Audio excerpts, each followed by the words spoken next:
والد صاحب کی بیماری نے مجبور کر دیا کہ ہم پاکستان چھوڑ دیں. پھر ہم نے پاکستان چھوڑا اور تمام گھر والوں کو لے کر ہم پاکستان سے عرب کے لیے روانہ ہوئے. چونکہ گھر کی فیملی کے افراد زیادہ تھے اس لیے ٹکٹ جو ہے ہم نے وہ جدے کا نہیں لیا بلکہ ہم نے دمام کا ٹکٹ لیا کیونکہ وہ ذرا کم قیمت میں پڑتا تھا. اور دمام سے پھر ہم گاڑیوں کے ذریعے کرایہ کر کے اس کے ذریعے پھر ہم مکہ مکرمہ حاضر ہوئے. راستے میں چونکہ میقات پڑتی ہے طائف اس لیے ہم نے طائف سے میقات سے احرام باندھا. احرام باندھنے کے بعد اور یہ عجیب ایک بات ہے کہ والد صاحب رحمۃ اللہ علیہ کو کوئی علم نہیں تھا کہ ہم آ رہے ہیں یا ہمارا پروگرام ہے. لیکن ایک بانا رویا علاقے کا ایک لڑکا شام کو ان کو خدمت کے لیے آتا تھا اور رات وہیں والد صاحب کے پاس گزارتا رہتا تھا. تو والد صاحب نے اس سے کہا کہ بھائی خیال کرنا سو نہ جانا, میرا خیال ہے کہ مکی صاحب آ رہے ہیں. انہوں نے کہا حضرت نہ تو ان کی کوئی اطلاع ہے نہ کوئی خبر ہے. انہوں نے کہا نہیں اطلاع کی بات نہیں ہوتی, یہ تو دل کی بات ہوتی ہے. میرا دل کہہ رہا ہے کہ وہ آئیں گے اس لیے تم سو نہ جانا, ان کا انتظار کرنا. اللہ کی شان یہ ہے کہ ہم نے جا کنڈی کھٹکھٹائی وہی لڑکا باہر نکلا. تو اس نے کہا کہ مجھے حضرت نے فرمایا تھا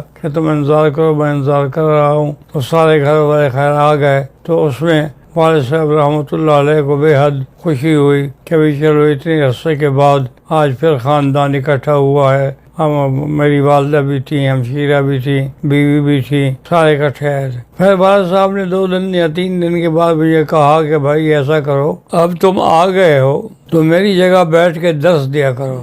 میں نے کہا حضرت گزارش یہ ہے کہ تقریباً 16 سال کا عرصہ میں نے درس نہیں دیا اور نہ میں نے کتاب اٹھا کے دیکھی. اب میں آپ کی جگہ پر بیٹھ کر عرب لوگوں کو درس کیسے دوں گا؟ میں نے کہا اس بات کو تم چھوڑو, بس تم آ جانا. میں نہیں گیا, میری ہمت ہی نہیں ہوئی جانے کی کہ میں وہاں جا کے درس دوں. دوسری رات پھر مجھے بلایا بھی تم کیوں نہیں آئے؟ میں نے کہا حضرت گزارش یہ ہے کہ میں نے عرض کیا تھا کہ ایک آدمی نے 16 سال کوئی کتاب اٹھا کے نہ دیکھی ہو وہ کیسے درس دے گا؟ تو حضرت جوش میں آ گئے, آپ کی آنکھیں مبارک سرخ ہو گئی, کہنے لگے کہ اچھا تم مجھے ملا سمجھتے ہو؟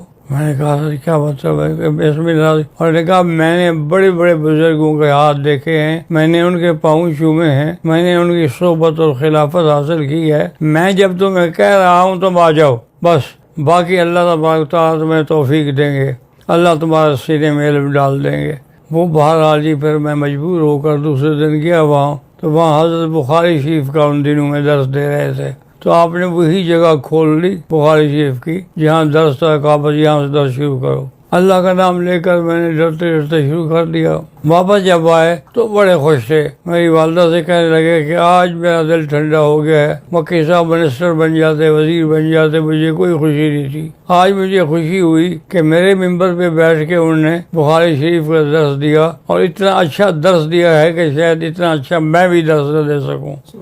اس لیے مجھے خوشی ہوئی ہے. تو یہ 1972 کی بات ہے؟ ہاں جی. اس کے بعد پھر متواتر میرا درس شروع ہو گیا.